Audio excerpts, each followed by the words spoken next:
So thank you very much. Welcome again to the second and last day. And my topic is, as I said, the religion clauses, RFRA and RLUIPA.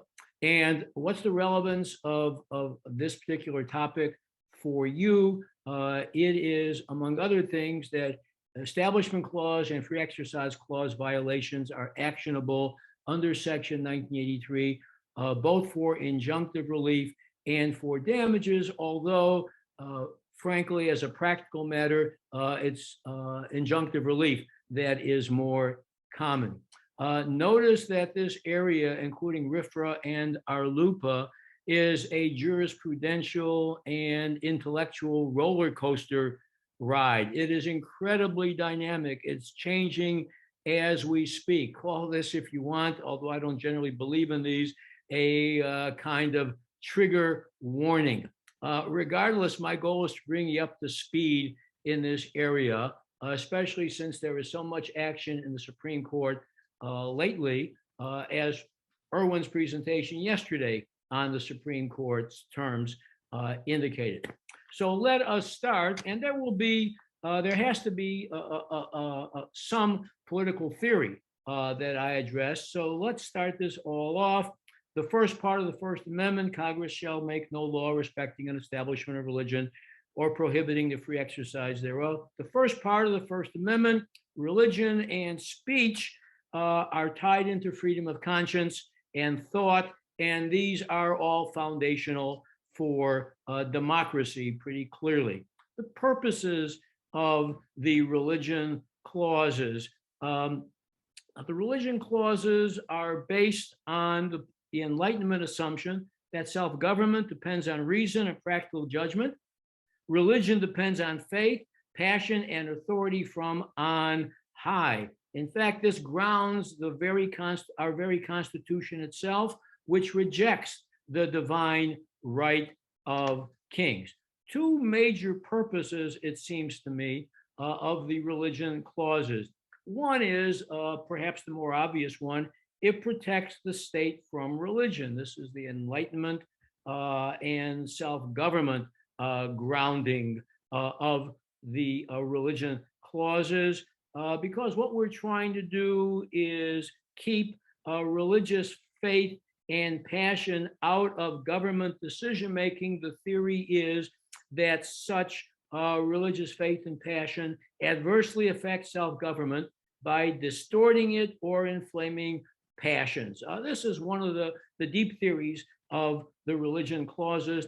And the other, less often remarked on, but I'm going to mention it anyway, of course, because it has to be mentioned, is to protect religion from the state. And this is not just direct influence or protection, such as preferring one religion over another, but also offering money to religion that may have an effect on religious behavior. The power of the purse, government can engage in what might be called behavior modification, which can be characterized sometimes as bribery. Religions can change their points of view, their behavior, in part through the exercise by government of the power of the purse. Now, still with the theory part of it, how do we approach the religion clauses?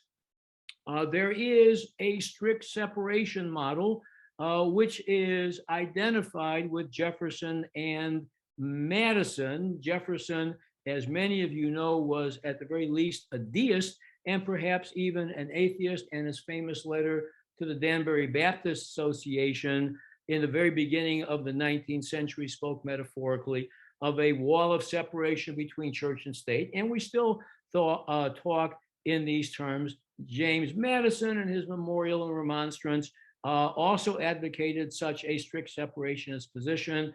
Keep state and religion entirely separate. The public-private distinction must be inviolate. Keep religion out of the public square and keep government out of religion, and that protects both the state and religion. Interestingly enough, the evangelicals of that time, notably Roger Williams of Massachusetts in the 17th century, took the same position.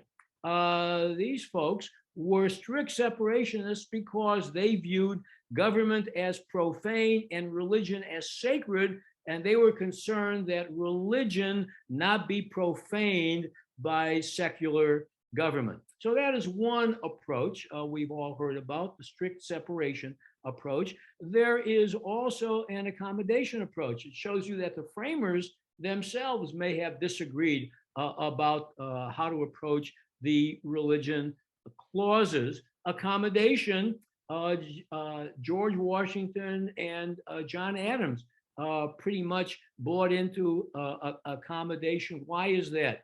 Because government requires that citizens have basic moral principles that's necessary for self-government, and perhaps the best grounding is religion. So we need to protect religion in order to protect government. Notice that government is still on the higher level, so to speak. We are promoting religion, we're accommodating religion in order to protect government.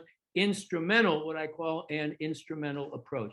And there is a third approach, which is often spoken about with respect to the religion clauses, and that is neutrality. Everyone agreed that at the very least, government should not prefer one religion over another. Some justices currently believe that government can generally prefer religion over non-religion.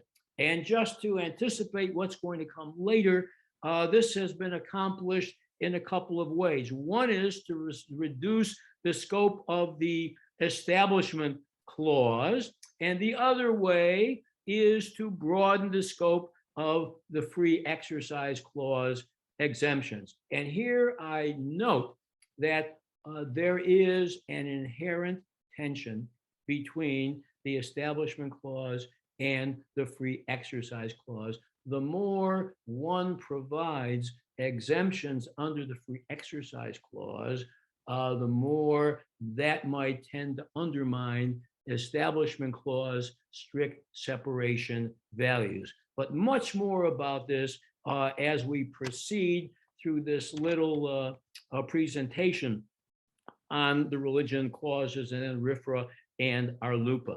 There are three basic Establishment Clause tests, and I'm going to go through the Establishment Clause first, followed by Free Exercise Clause. And we need to know these tests not only for Establishment Clause purposes, but also for Free Exercise, RFRA, and RLUIPA purposes as well. The first test, which many of us learned about in law school and thought was the dominant test, no longer is the Lemon three-part test set out by Justice Brennan in Lemon versus Kurtzman, which was a school funding case. This is the most government restrictive Establishment Clause test because we ask about the challenge governmental conduct or statute. What is the purpose of this? If the purpose is to promote or advance religion, it is violative of the Lemon test. It also asks about the effect. Is the effect of the government action to advance religion? And in the government funding situation in Lemon, there was also an entanglement test. To what extent is the government entangled with religion under the Lemon test? That has been eliminated and really folded into the second part of the test, the effects test. It's been eliminated in the last couple of decades. So that has been much maligned, and I don't think the justices in the current court buy into it at all. Certainly the so-called conservative 6 justices do not. So there is another test called the endorsement test, and Justice O'Connor came up with that one. She's trying to moderate the extreme positions with respect to the Establishment Clause. And in the Kresh case, which we'll talk about in a little bit, she came up with the endorsement test, and I set it out for you. Would a reasonable observer familiar with customs and history view the government as endorsing religion? purpose of this test for her is to prevent the feeling of outsider status. And the test tries to be objective, but of course, the obvious play in the joints here is what are the characteristics of the reasonable observer. So that's less government restrictive than the Lemon test.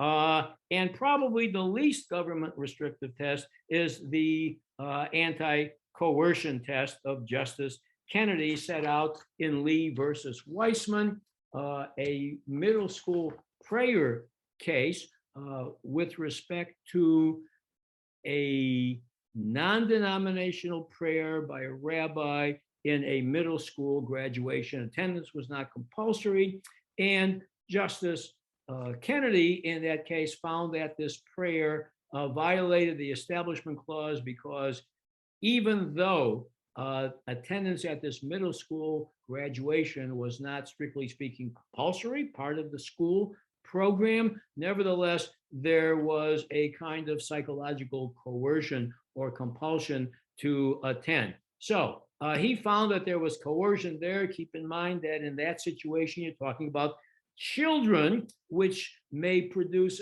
when the test is applied to adults, it may produce a very different kind of result, as we'll see a little later when we talk about Town of Greece and legislative prayer. So those are the three Establishment Clause tests. We have got the Lemon test, probably not to be concerned about very much with anymore. We've got the endorsement test, which is still viable, and we've got the coercion or anti-coercion test, which is still viable as well. Now, the Establishment Clause jurisprudence covers a lot of territory, but there are three controversial areas in particular that I want to talk about in connection with the Establishment Clause. At its core, obviously, there can be no government, church, or religion. There was historically not a whole lot of Establishment Clause jurisprudence in the Supreme Court until after the Second World War, when America had become much more religiously diverse, and religious minorities, Catholics and Jews, for example, were much more confident about, they had assimilated, they were more confident about their proper place in America. The first controversial area involved school prayer. And keep in mind why this was such a flashpoint, because public schools have a tremendous influence on children who are a captive audience and stay that way unless their parents have enough money to pay for private religious or secular education, which they have a constitutional right to do. And the cases, the leading case with respect to school prayer was Engel versus Vitale. And these cases gave rise to a tremendous amount of controversy in the 60s and beyond. Keep in mind, we're talking about government-sponsored prayer, not private prayer. And also note that under the then prevalent Lemon test, these school prayer cases are pretty easy. What's the purpose of a school prayer anyway? What does it advance, even apart from any kind of entanglement? These are relatively easy cases under the Lemon test. And the Lemon test and the school prayer prohibitions even went so far as to include so-called non-sectarian school prayer, and in some circumstances, even moments of silence. What's the purpose? Look at the legislative history. What's the effect of it? You get the idea. So school prayer is fairly straightforward under Lemon, and probably even under the coercion test, and maybe even under endorsement as well. What about legislative prayer? The leading case is March versus Chambers, a 1983 Supreme Court decision that allowed the Nebraska legislature to have its prayers led by a state-employed chaplain. The Supreme Court upheld this on the basis of tradition because the first Congress had itself hired a chaplain in 1789, 3 days before the agreement was reached on the final language of the First Amendment. It's analogous to what happens in the due process setting as well, where substantive due process, where tradition is often relied on to flesh out the scope of a particular constitutional provision. Notice when you rely on tradition, you kind of narrow or tend to narrow the scope of the decision. The more recent decision on prayer, and legislative prayer in particular, is the town of Greece case, which I've given you the facts of here, an overwhelmingly Christian town where clergymen who were giving opening prayers in these town board meetings more often than not invoke Jesus and or the Holy Ghost in their prayers. And generally speaking, everyone, mostly adults in attendance on various business matters, were asked to stand, bow their heads. Most of them did, but not all of them did. After a little give and take, with non-Christians providing the prayers, the town reverted to its past practice. And the Second Circuit struck this down as violative of the Establishment Clause, using, interestingly enough, not the Lemon test, but the endorsement test of Justice O'Connor. The Supreme Court reversed in an opinion by Justice Kennedy, and basically it relied on tradition and the Marsh decision. Even though there were dicta in Marsh limiting the scope of the Marsh decision itself, so long as the town, maintained the policy of non-discrimination here, this did not violate the Establishment Clause. I will jump to Justice Kagan's dissent in this case. She argued that Marsh was distinguishable because, unlike in Marsh, here the prayer was explicitly Christian.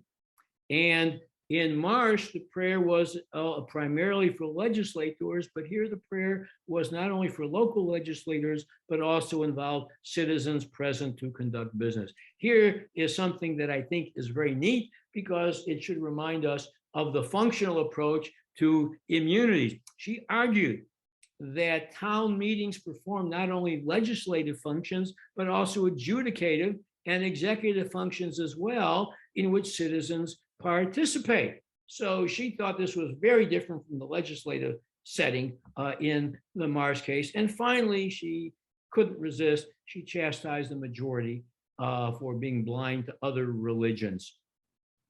Keep in mind here that the Supreme Court is going to talk about it. As Erwin mentioned yesterday, it's not classroom prayer, but in the Kennedy case, the court is going to address the following question presented: whether a public school employee who says a brief, quiet prayer to himself, by himself, while at school and visible to students, is engaged in government speech that lacks any First Amendment protection, and whether, assuming that such religious expression is private and protected by the free speech and free exercise clauses, whether the Establishment Clause nevertheless compels public schools to prohibit it. These days, it is generally a safe bet to predict that the Supreme Court will find a way in this and other cases that we'll talk about to rule in favor of the religious claim.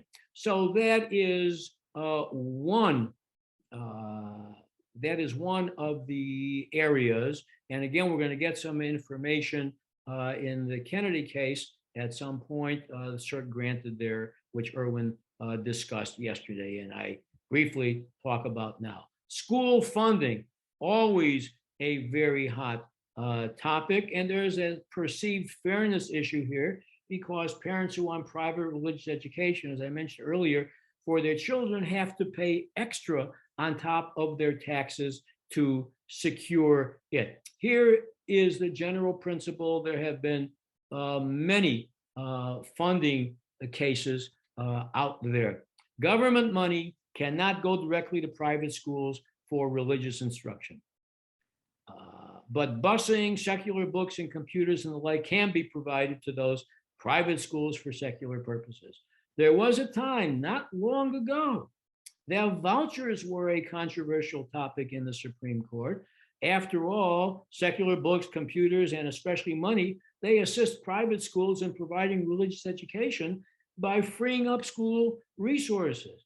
In any event, the Supreme Court in that Zellman case, which I've given you, 20 years ago, it's been that long, wow. 20 years ago, the Supreme Court said government can provide vouchers to parents, which they could use either for public schooling or private religious education. Here is the theory. Zellman was a Thomas opinion. Here is the theory. The vouchers go to the parents. The parents decide how to spend the vouchers. Remember the discussion yesterday morning when I talked about proximate cause? The theory seems to be here that the decision of the parents breaks the chain of causation. This is a superseding cause, basically. So now the parents are responsible and not the government for the religious education use. Fascinating indeed. So that's the second area, the government funding area here. And now the third area that is always controversial, especially near Christmas, is religious displays. The leading case here, or the seminal decision here, is Lynch versus Donnelly, which was involved a publicly owned creche display that was placed on private property in the commercial district during the Christmas season. The Supreme Court upheld that, nominally using the Lemon test over a quite angry Brennan dissent who argued that this disrespects religion. The creche had various religious symbols. The display had various religious symbols, of course, the creche itself, which symbolizes one of the holiest moments theologically in Christian doctrine.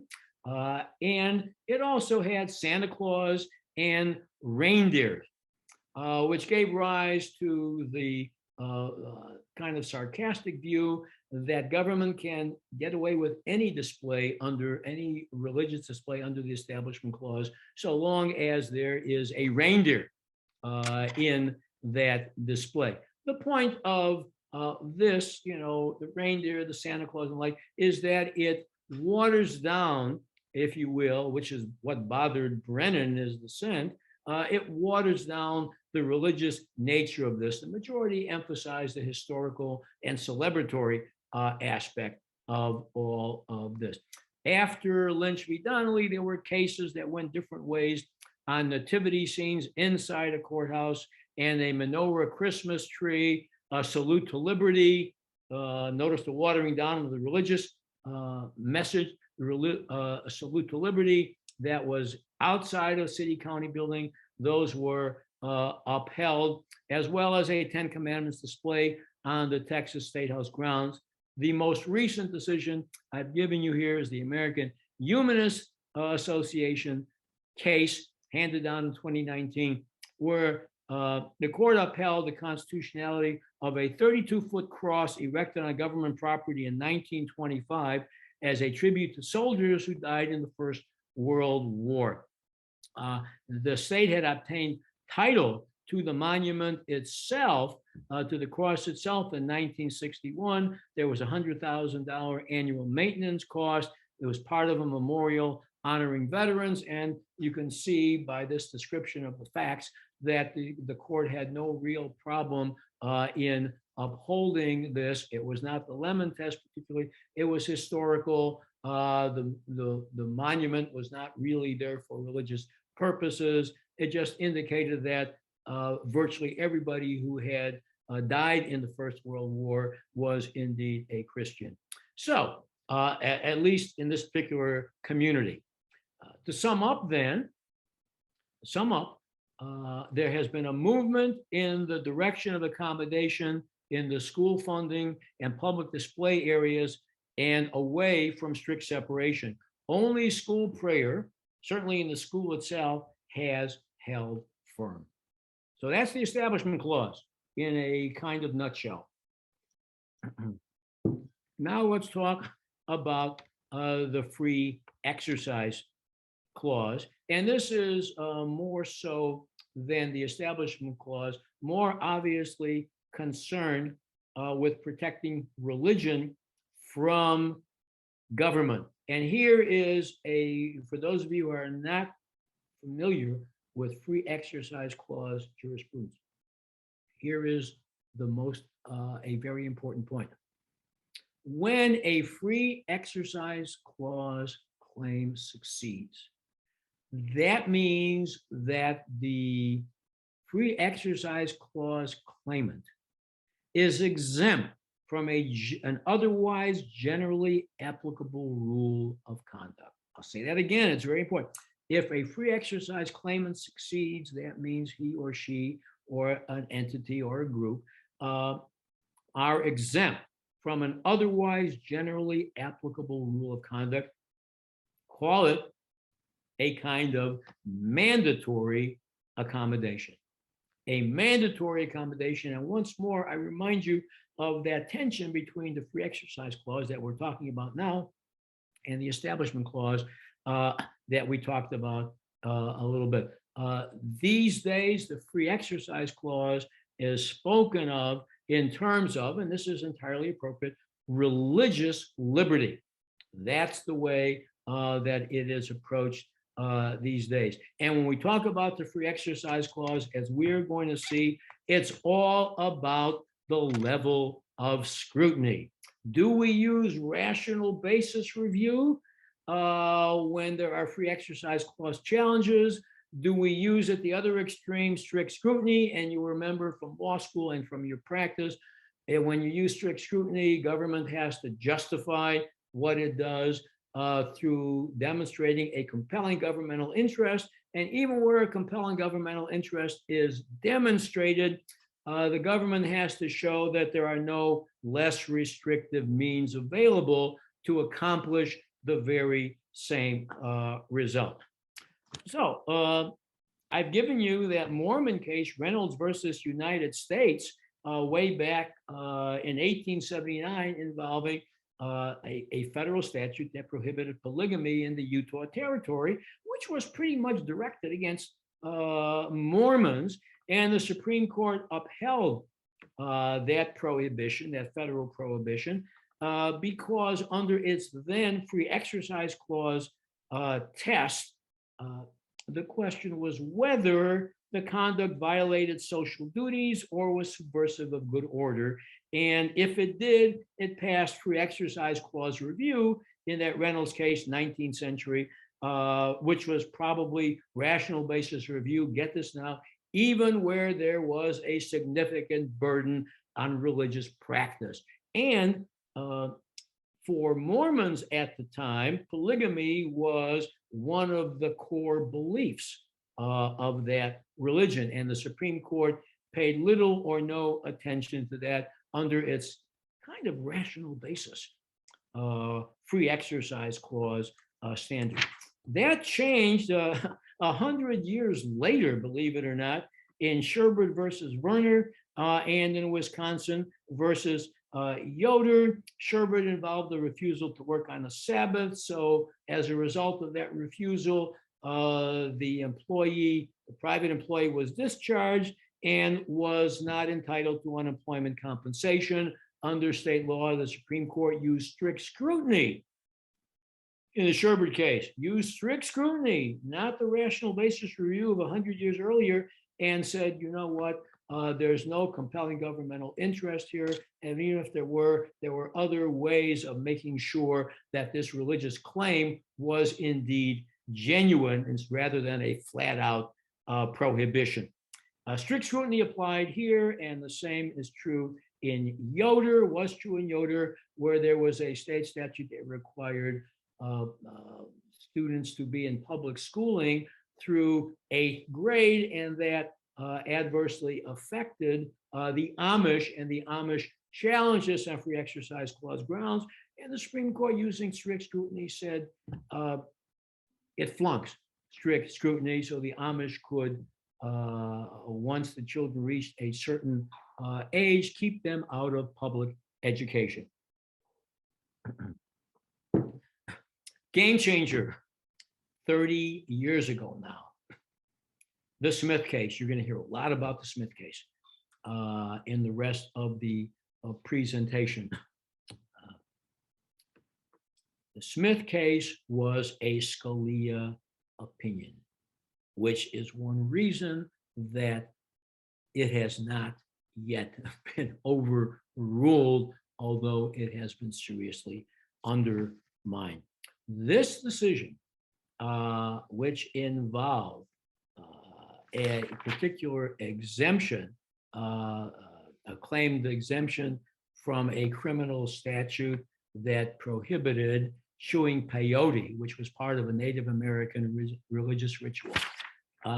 The Supreme Court upheld that prohibition.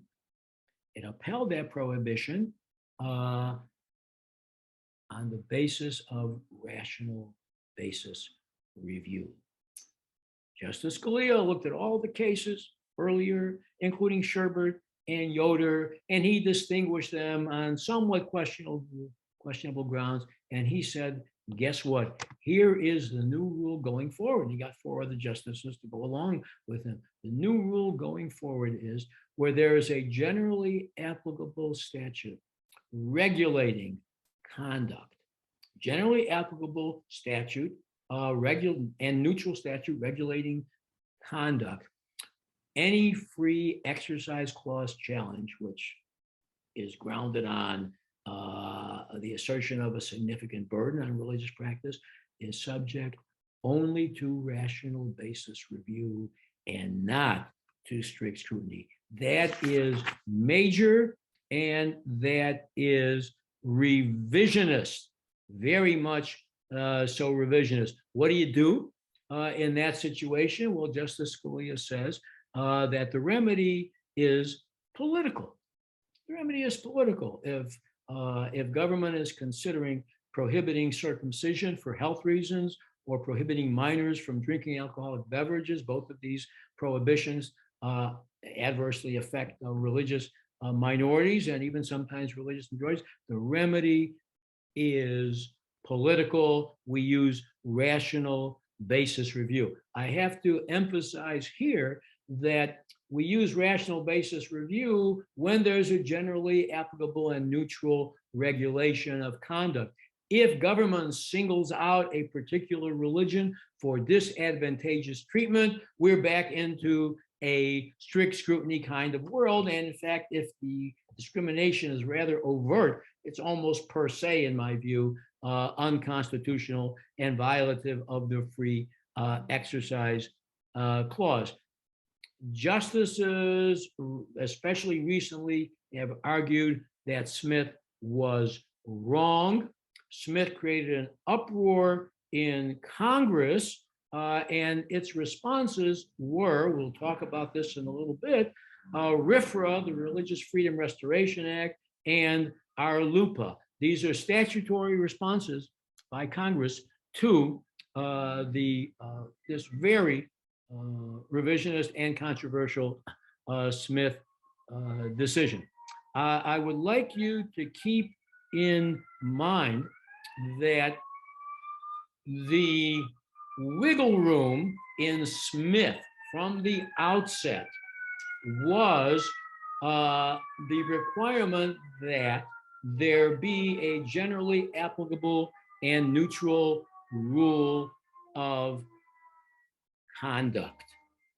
Because if there is not a generally applicable and neutral rule of conduct, then you have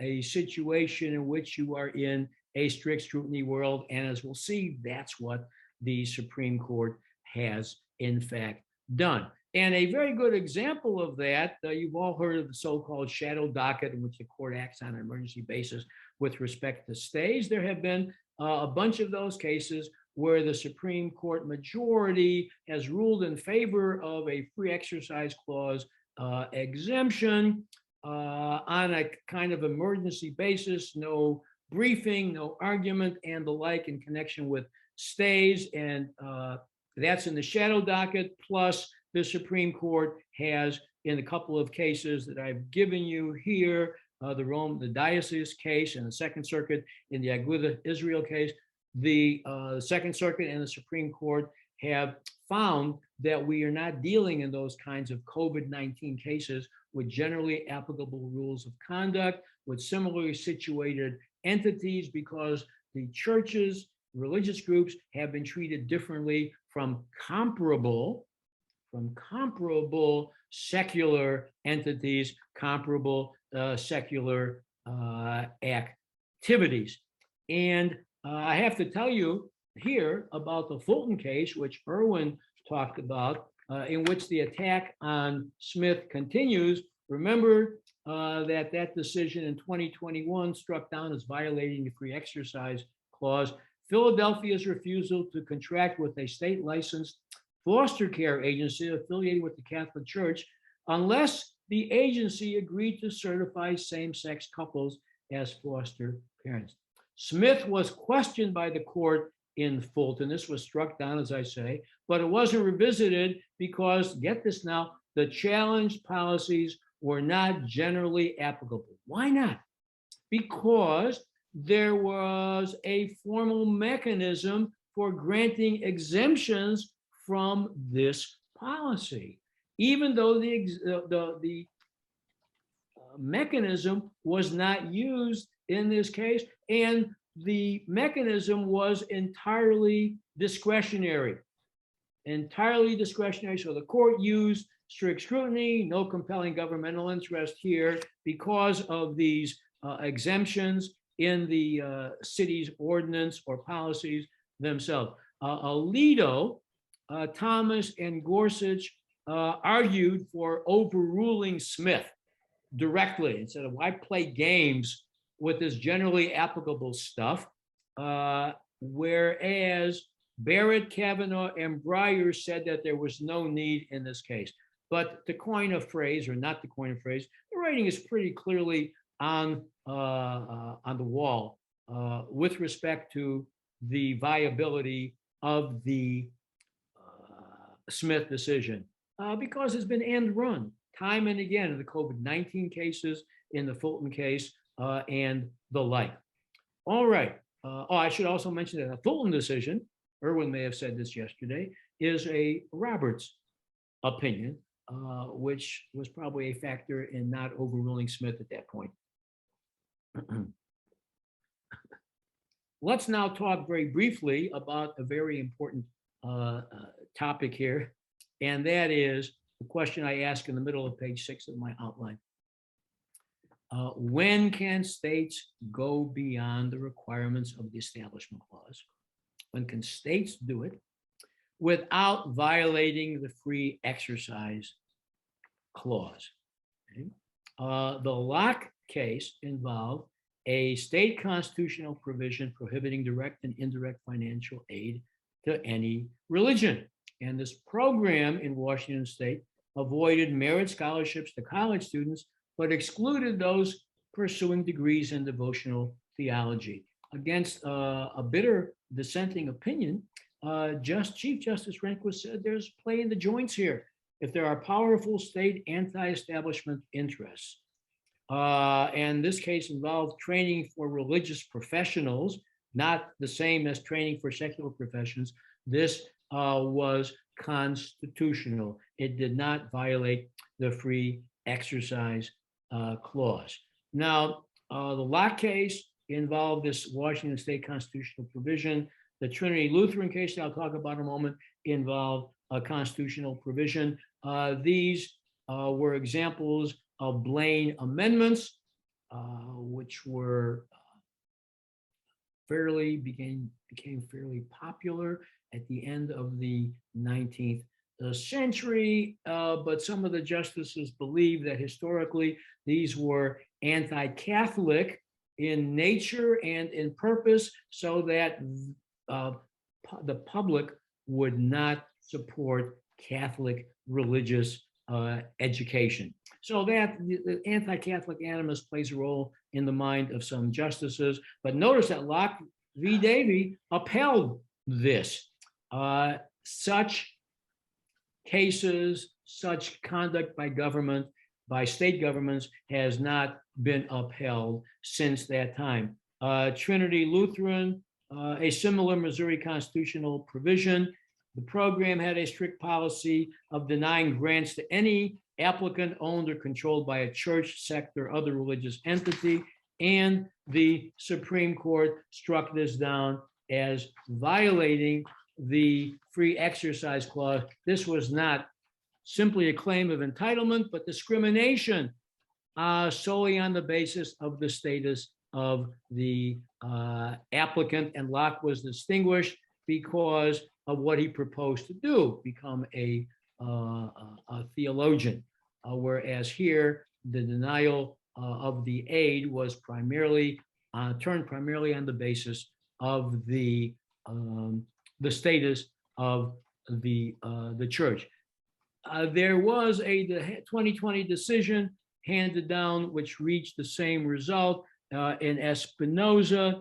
A state cannot exclude a religious school from receiving tax credit funded scholarships under its school choice program, despite a state constitutional provision prohibiting direct and indirect funding of religiously affiliated schools. So that when states try to go beyond the requirements of the Establishment Clause, they, according to the Supreme Court, increasingly run into free exercise clause issues. As Erwin mentioned yesterday, and as others have said for a few years now, notice what this does. When government provides funding for public education, but does not provide funding for private religious education, even if it provides funding for private secular education, there may be a free exercise clause duty on the part of government to fund the private religious school as well. That's rather remarkable, it seems to me, in the light of where the Establishment Clause jurisprudence used to be. You keep money, government money, out of the hands of private religious schools. Well, that has now changed dramatically, and these cases are a good example. And finally, in a case in which the Supreme Court granted cert, again, the Carson case, Erwin mentioned this yesterday, the First Circuit had rejected a free exercise clause challenge to Maine's requirement that a private school, as a condition of receiving tuition assistance payments, otherwise generally applicable to students, must be a non-sectarian school in accordance with the First Amendment to the United States Constitution. That's a nice little twist there. And the First Circuit found that Trinity Lutheran and Espinoza did not call for a different result. So the Supreme Court will probably rule in favor of the free exercise clause claimant here as well. We'll see how the opinion is written. So there you have free exercise clause in the middle of the 19th century, rational basis review. A little past the middle of the 20th century, where there was a significant government burden of an otherwise neutral, generally applicable statute regulating conduct, we used strict scrutiny. That's Sherbert and Yoder. And in 30 years ago, we had the Smith case, which said, no, we're back to rational basis review, where there's a neutral and generally applicable rule regulating conduct. And now, in the last decade or so, Smith has been gradually undermined so that the justices are openly talking about overruling. And overruling is a sensitive topic generally because we all know that the Dobbs case, which has the potential to overrule Roe v. Wade in significant part, is before the court. So everybody is interested in the criteria for overruling, whether the subject is abortion, whether the subject is establishment clause, whether the subject is free exercise, affirmative action, and the like. Everybody's hot for on this particular topic with respect to overruling. All right, let's take a breath now, and we're going to get into the statutory world.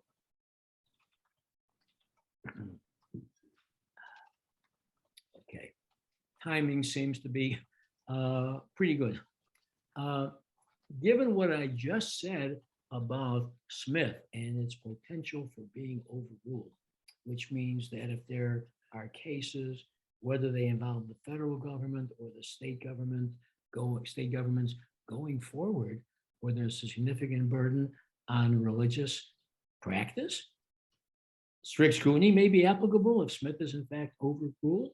Keep in mind that RFRA that I'm going to talk about and RLUIPA that I'm going to talk about could turn out to be superfluous because, as we'll say, they set up strict scrutiny regimes in certain areas. So let's jump into the Religious Freedom Restoration Act. As I mentioned earlier, that and RLUIPA are congressional responses to the Smith decision.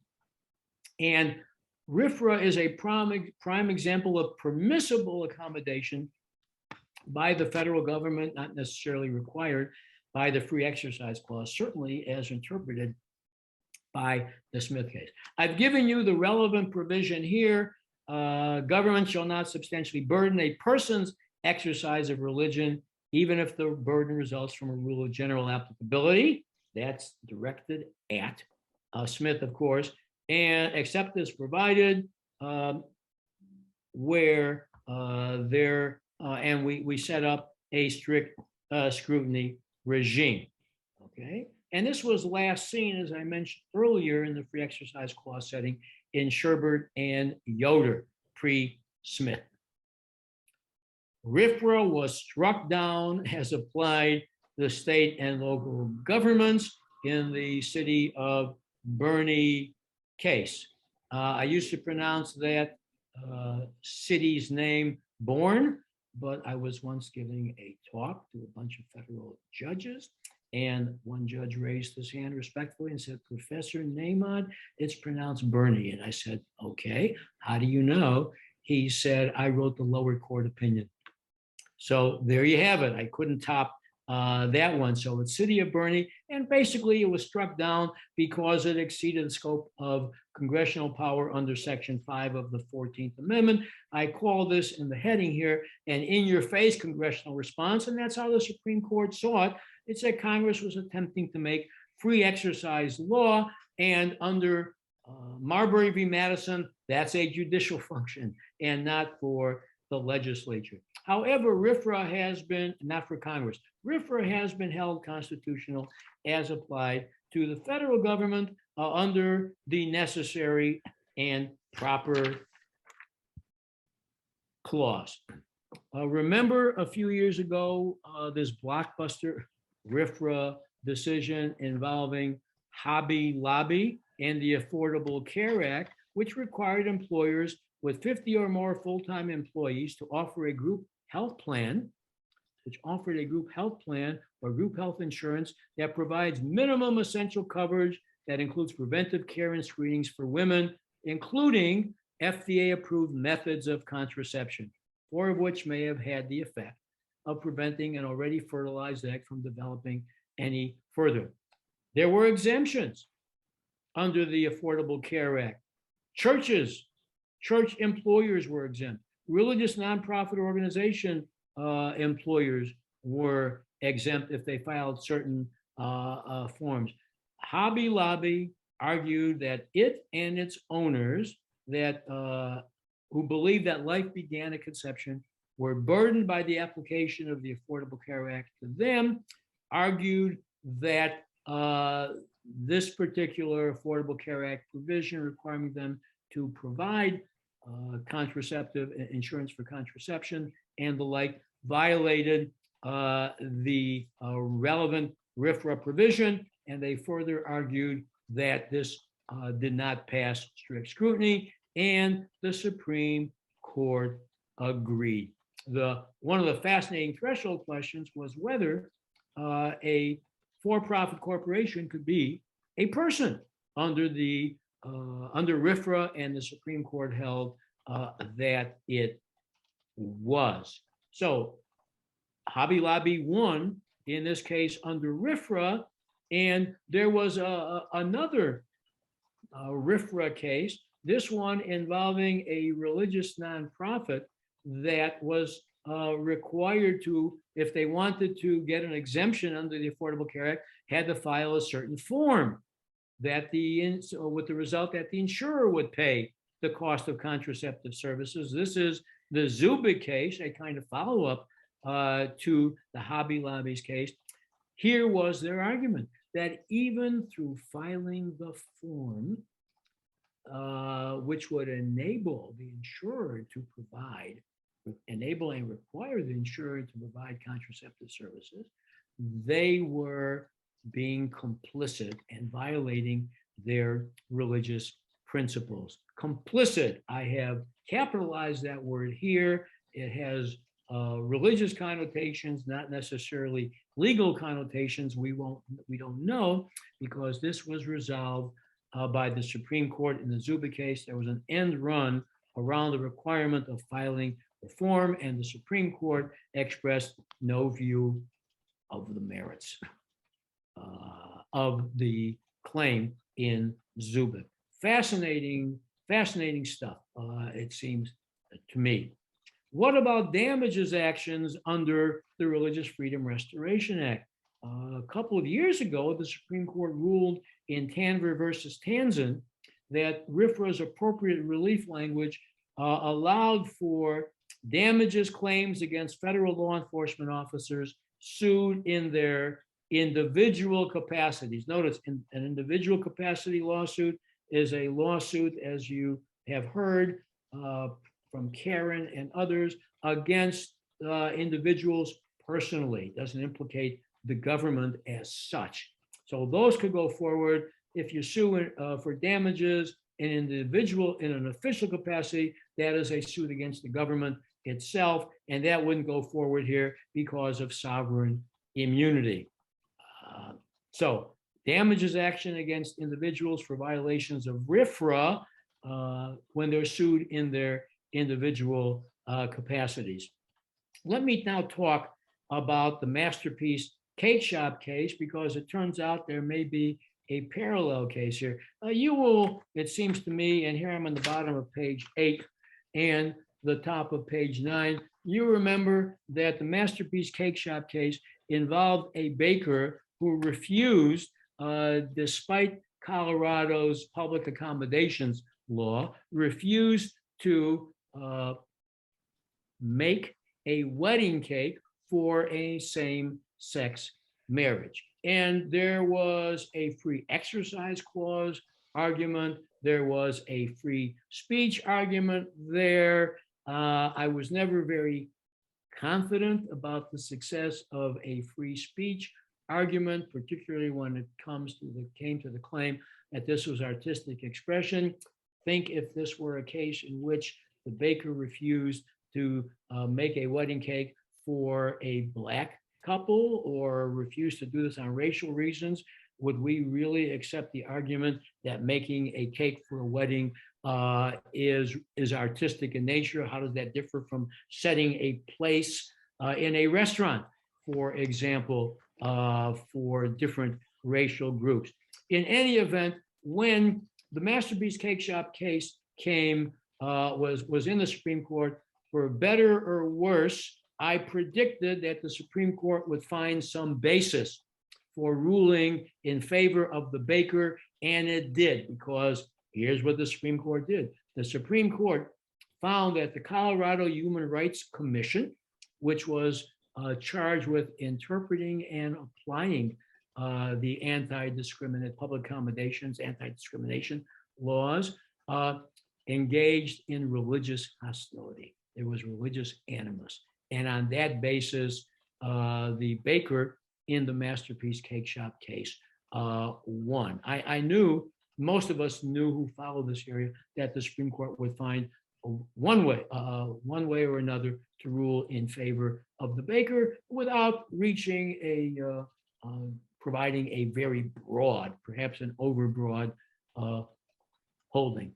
I want to tell you, Erwin mentioned this at the very, very end of his presentation yesterday. It was not in his outline. A similar case, cert granted in the Creative LLC versus Elenis case, ELENIS. The docket number is 21-476, 21-476 out of the 10th Circuit. Get this now. It involves a graphics designer, business owner who opposes same-sex marriage and does not want to design websites for same-sex weddings. The Colorado anti-discrimination law, this public accommodations law that I was talking about, same as in Masterpiece Cake Shop, was violated according to the 10th Circuit. And this is now before the Supreme Court, this is intriguing now, not on free exercise clause grounds, but on free speech, compelled speech grounds. The Supreme Court is going to have to grapple with the question of whether graphics designing, websites, designing of a website is speech. That's an issue that the Supreme Court has not even come close to, so far as I know, in the free speech area.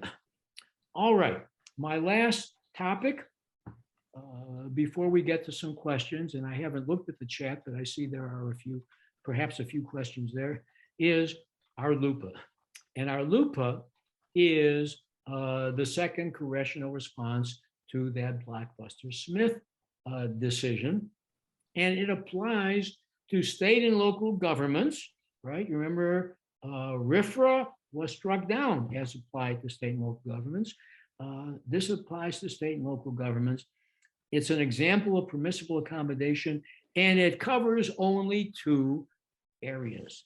It covers land use regulation, as to which there has been no Supreme Court decision, so far as I know, under RLUIPA, and institutionalized persons. And the language here is comparable if there is if a land use regulation, or if a prison regulation or a prison statute or a statute regulating prisons imposes a strict burden, a significant burden, excuse me, that's the statutory language, a significant burden on religious practice, strict scrutiny is triggered.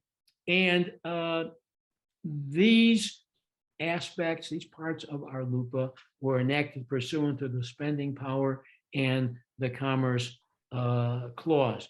It was upheld as with respect to prisons as not violating the Establishment Clause, because keep in mind that when you are in prison, you have a governmentally created burden on private religious exercise. So the Cutter case held in 2005 that there's no violation of the Establishment Clause. This is facially constitutional. RLUIPA does not abrogate state sovereign immunity from damages liability, so you can't sue a state for damages for violating our RLUIPA. And no surprise there, that's parallel to what the Supreme Court has said for decades with respect to Section 1983, as Karen pointed out yesterday in her municipal liability presentation. States are not suable persons under Section 1983, whether they're sued in federal court or state court. That's a matter of statutory interpretation and not just 11th Amendment interpretation. However, RLUIPA does provide a private right of action for appropriate relief against government, so injunctive relief against the state is authorized under the reasoning of Ex parte Young, but as I said, does not include damages against states. So far as I know, the act, RLUIPA, has been held, I've given you the Seventh Circuit decision authored by Judge Posner in 2012. The act has also been held not to create a damages remedy against state and local government officials in their individual capacities. Now, given that Tanver case involving RFRA that said that federal officers can be sued for damages in their individual capacities, I wonder if that Grayson decision or that general approach is still good law, but I'm not sure what's going on in the circuits on that question, except what I pointed out. RLUIPA damages claims against state and local government officials in their individual capacities for damages seem not to be available. And while we're at it, it's doubtful that a 1983 plaintiff could bootstrap an RLUIPA claim against state and local government officials, bootstrap it under laws, because my guess is that as making it a laws action, federal statutory violation, my guess is the Supreme Court would say, no, RLUIPA sets out its own system, and that demonstrates congressional intent not to allow that system to be end run by a Section 1983 laws claim. Holt v. Hobbs involves the application of RLUIPA to an inmate with respect to beard length, and the Supreme Court found that his RLUIPA rights, the Muslim inmates' RLUIPA rights, were violated. And Irwin pointed out, and I'll repeat this, the Supreme Court just handed down on March 24th, the Ramirez case, which held that and this got a lot of publicity, the inmate plaintiff who was scheduled to be executed by Texas was likely to be successful in his RLUIPA claim that he was entitled to be touched and prayed to by his minister as he was being executed. Notice of procedural posture, likely to be successful, preliminary injunction, but the court made fairly clear its views on that. And I finish up before I get to questions with the land use provisions. As I say, so far as I know, these provisions have not been addressed by the Supreme Court. So I've got some circuit court cases for you. The land use provisions have two core parts, an equal terms part requiring governments, state and local governments, to treat religious institutions on equal terms with secular institutions with respect to land use decision. See the River of Life Hazelcrest case handed down the Seventh Circuit in 2010. That's a nice primer, it seems to me, on this issue. And the substantial burden provision requiring substantial burdens to be justified by a compelling interest and least restrictive means. That mirrors what we already know about strict scrutiny. I want to call your attention to a recent decision in the Northern District of Illinois by Judge Leinenweber, our own John Murphy, who will speak right after me, won this case on summary judgment in the village's favor. Here is the relevant citation. And I'll tell you a little bit about the case and we'll wrap up and take questions. The Word Seed Church versus Village of Hazelcrest.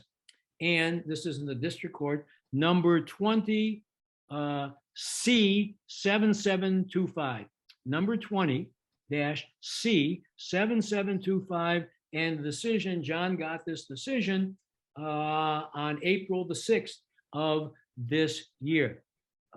And I'll tell you something briefly about it. The church challenged an ordinance as violative of RLUIPA, but it had not purchased any land in the village and had not petitioned for a special use in the village. And this is one of the 2 points of the case. RLUIPA requires that the claimant have a property interest in a particular piece of property, which is the subject of the claimed religious discrimination. You have to have a property interest.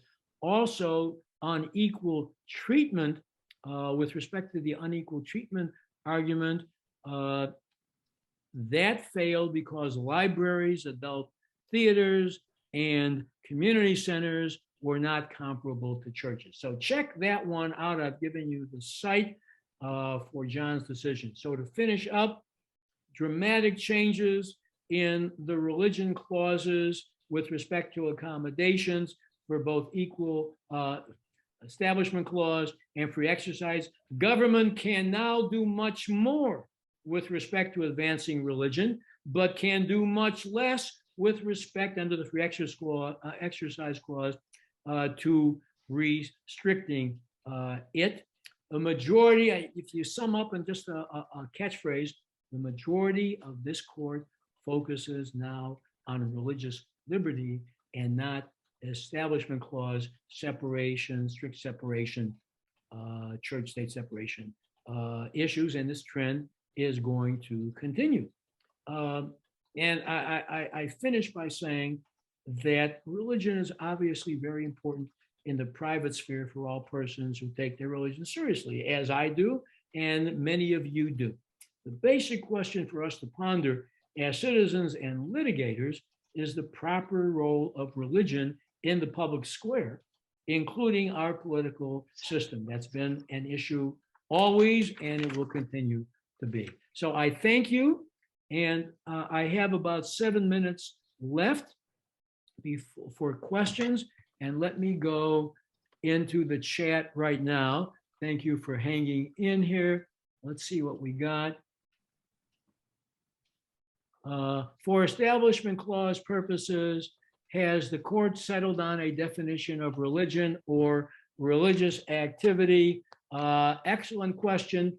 The court really hasn't settled on that because decades ago, there were cases involving conscientious objectors, and the best the court could do in those kinds of cases, which involve statutory exemptions from military obligations, the best the court could do in those situations was to ask, does the particular philosophical belief serve the same central core functions of a religion?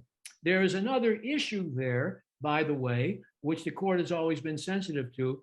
The court's been reluctant to get into that, in large part because it doesn't want courts, including itself, to get so involved in determining whether you got a real religion, a so-called fake religion, if such there is, a religious activity. How do you rank the importance of the religious activity? The Supreme Court has kept out of that issue for the most part, and courts have done the same thing, it seems to me, following the Supreme Court's lead.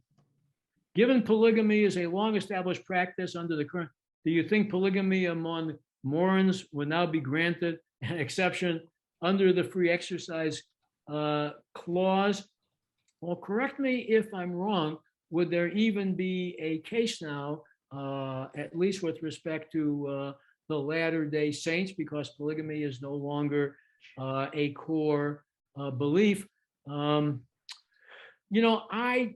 don't know. My gut tells me that polygamy might still be prohibited under strict scrutiny, but I'd have to think about why. I'm just predicting the outcome on this. So that's a neat question, but I think the result is fairly straightforward. Reasoning to the result might pose some difficulties for me and others. How, if at all, might Carson, the cert granted case, impact the government speech doctrine in the field of school funding through tax dollars? I don't think funding is as such government speech, even though spending money for political purposes seems to be free speech, seems to be protected by the free speech clause. See the campaign financing cases. Government speech generally is the speech of the government as such. And government speech, for those of you who are into this, government speech itself is not subject to free speech limitations. Government speech can express viewpoints, can attack viewpoints. No problem with that, because the First Amendment, the free speech clause, I gotta make sure I say that. The free speech clause doesn't itself apply to government speech. However, the exception here is government speech that is religious in nature, and that can trigger the Establishment Clause. Less and less does it implicate the Establishment Clause, because under the court's current doctrine, keep in mind that we moved close to a kind of Kennedy coercion test. So government speech that may promote religion may still not be coercive to the general or of the general public. But I don't think school funding, paying money itself, is government speech. But that's a neat question. It is my understanding that courts give claimants taxpayer standing for challenging state or federal statutes that burden religion. Is that true? Why and to what extent, and why not for other constitutional challenges? Well, that is a tough question, which raises, among other things, the taxpayer standing issue generally, the standing of taxpayers in funding cases. With respect to Establishment Clause challenges. There is a Supreme Court case, somebody can throw that to me in the chat, which limits standing to challenge under the Establishment Clause government funding. But I forget the name of it, and if we get it, somebody can tell me what that is. Shoot me an email, Jonathan. Shoot me an email, and I'll get you the case and give you some references to that. So far as I understand current standing doctrine, I haven't followed it. The mere offense that a bystander might have to, say, a religious display in some circumstances may be enough for standing for an Establishment Clause challenge, and other circumstances may not. So that's a very neat question, and I would have to look more deeply into that. The Hine case is one, but there was an earlier case from a long time ago. I'll check those out, and Jonathan, give me your email, and Sam, you can, if you want, unmute yourself for a moment, and you may want to say something about it. Oh, that's all right. Thanks for the opportunity, but I'll pass on talking about taxpayer standing. Okay, and I will get back to Jonathan. And I'm trying to think of that earlier Supreme Court decision that escapes me on taxpayer standing way back in, I think, the Warren Court era, or maybe it was the Burger Court. In any event, I hate to finish up on such an inconclusive basis, but I hope I've taken you through and educated you to a considerable extent about the Establishment Clause, the Free Exercise Clause, RFRA, and RLUIPA. So